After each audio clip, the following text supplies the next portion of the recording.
The Commerce Department on Sunday pushed back on published reports that Secretary Wilbur Ross has a stake in a company connected to Russian President Vladimir Putin, which he did not previously disclose to lawmakers. According to records obtained by the International Consortium of Journalists, Ross is an investor in Navigator Holdings, a shipping giant whose customers include Russian gas and petrochemical producer Subcriber. Putin's son-in-law Kirill Shamalov once owned more than 20% of the company, but now holds a much smaller stake.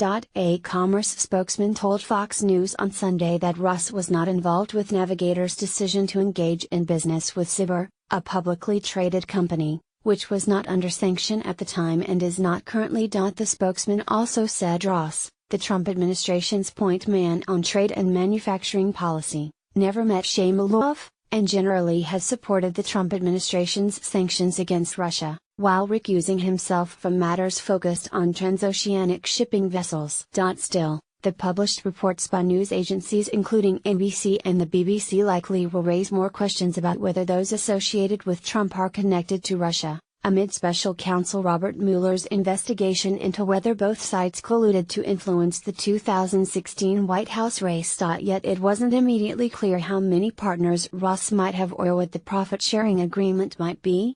The reports also indicated there was no sign Ross broke any disclosure rules. ICJ disclosed the Ross holding as part of reporting on 13.4 million records of offshore entities and tax havens leaked to German newspaper Süddeutsche Zeitung. The newspaper then shared the records with ICJ and a network of more than 380 journalists in 67 countries. The New York Times is its U.S. partner in this inquiry. The Times earlier reported on the Ross holding. In concealing his interest in these shipping companies, and his ongoing financial relationship with Russian oligarchs, Secretary Ross misled me, the Senate Commerce Committee, and the American people. Secretary Ross' financial disclosures are like a Russian nesting doll, with blatant conflicts of interest carefully hidden within seemingly innocuous holding companies, said Senator Richard Blumenthal, Democrat Connecticut, in a statement to Fox News. The Commerce Department's Inspector General must open an inquiry immediately. Only after a thorough investigation can the American people be sure that Secretary Ross really has their best interests at heart, and that he hasn't prioritized his own personal profits or those of Vladimir Putin or his Russian business partners.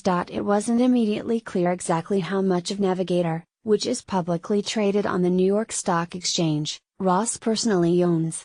ICJ reported that Ross and other investors own 4 Cayman Island entities that in turn own 31.5% of Navigator, a stake worth $176 million at Friday's closing stock price. Ross' stake in Navigator is likely a small fraction of that.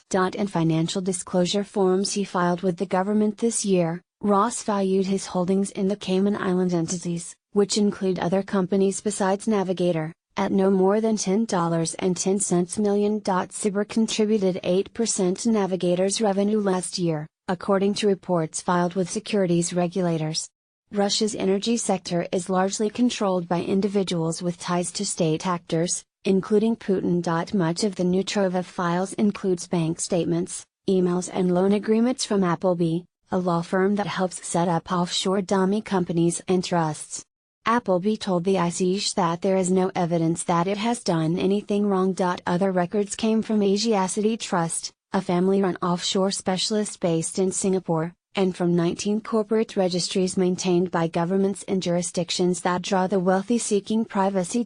Big investments in 2 U.S. tech companies from a Russian government bank and Russian energy giant also have come to light. The ICJ reported that Silicon Valley investor and Russian citizen Yuri Milner got $191 million from VTB Bank, and invested that money in Twitter.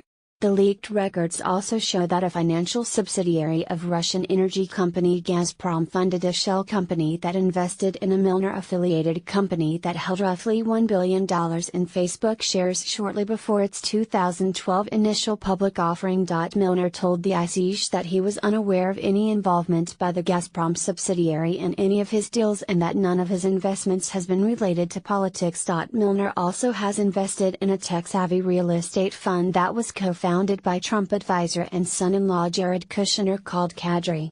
Milner told the ICJ that he used his own money for the investment. Sunday's revelations follow last year's release of records from a Panama-based firm involved in setting up offshore accounts.